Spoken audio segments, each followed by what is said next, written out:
গীতা বলছে কি নিয়ে এসেছিলেন, এখান থেকেই তো সব নিয়েছেন। আবার যেদিন যেদিন চলে যাবেন সেদিনও শূন্য হাতে।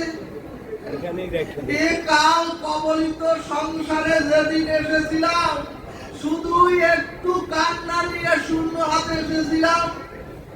আবার যেদিন যাব সেই যাওয়ার প্রেক্ষাপটটাও দেখবেন কোন রকম একটু জল সাবানে আপনাকে ধৌত করে একটি ছোট সাদা কাপড় জড়িয়ে আপনাকে শ্মশানে তুলে দিবে।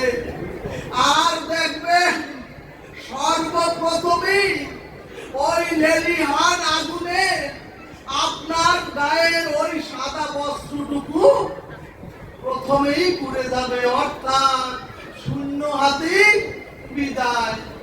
কিন্তু সুধীজন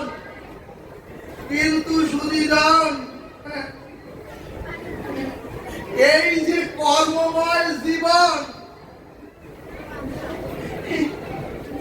ভাগবত বলছে ওগো তোমার দেহের অন্তিম ক্রিয়া সংস্কারটা হচ্ছে শ্মশান পর্যন্ত, কিন্তু কর্মময় জীবনের যা কিছু স্খলিত কর্ম ওই মৃত্যুর পরে ছায়ার দেহ আর কায়ার দেহ, ওই কর্মময় জীবনের যা কিছু স্খলিত কর্ম সেদিন পাহাড় সমান হয়ে আপনার ওই ছায়ার দেহকে বাধা দেবে মুক্তির পথে যেতে।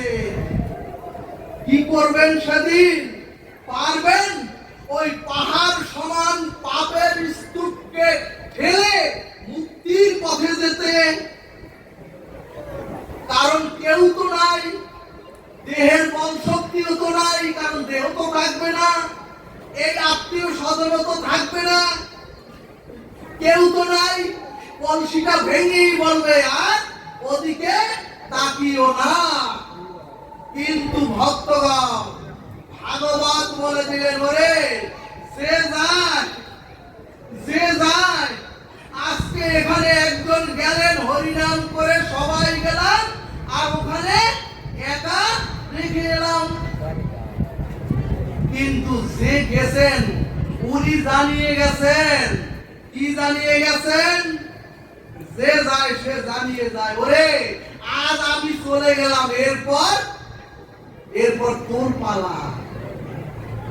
ও মাগো যে কোনো সময় ডাক আসবে, ও মাগো প্রত্যেককেই চলে যেতে হবে।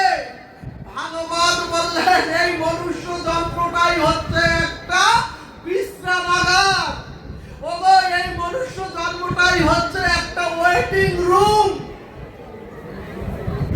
আর প্রত্যেকেই আমরা মৃত্যু রূপ ট্রেনে টিকিট কেটে সেই বিশ্রামাগারে স্টেশনে আর আমরা 2 ঘন্টার জন্য সবাই অপেক্ষা করছি।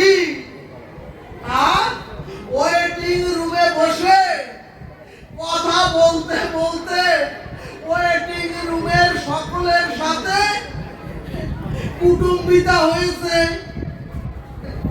ও বাবা এ মহাসংসারটাই হচ্ছে সেই বিশ্রামাগার।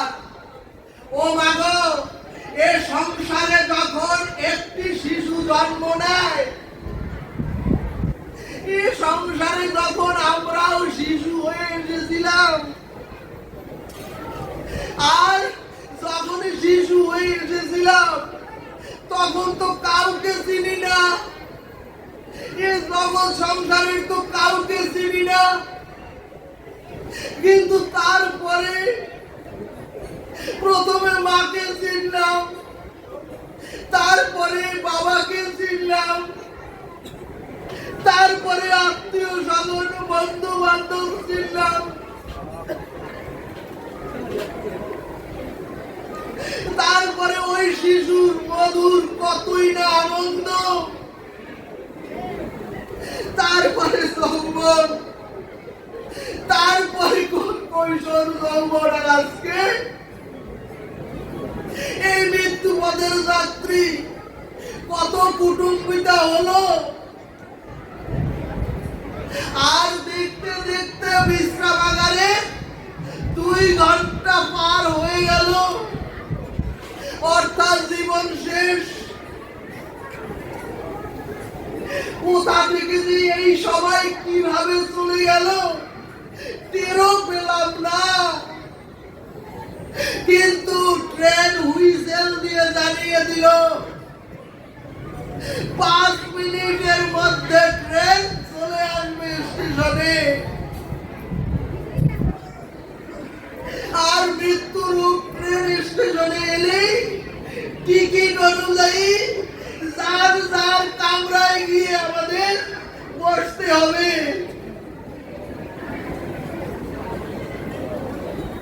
ও বাবা, এই ভব সংসারে আর কেউ থাকলো না। এই ভব সংসারে আর কোনো সম্বন্ধ, আত্মীয়, মা বাবা, ভাই বোন, বন্ধু বান্ধব আর কেউ কোথাও থাকলো না। ও মাগো, আপনি আপনারা কর্মের টিকিট অনুযায়ী, ও বাবা আপনার কর্মের টিকিট অনুযায়ী আর আমি আমার কর্মের টিকিট অনুযায়ী চিত্রগুপ্তের কাছে গিয়ে সবার হিসাব দিতে হবে। সুধীজন, এই ভব সংসারটাও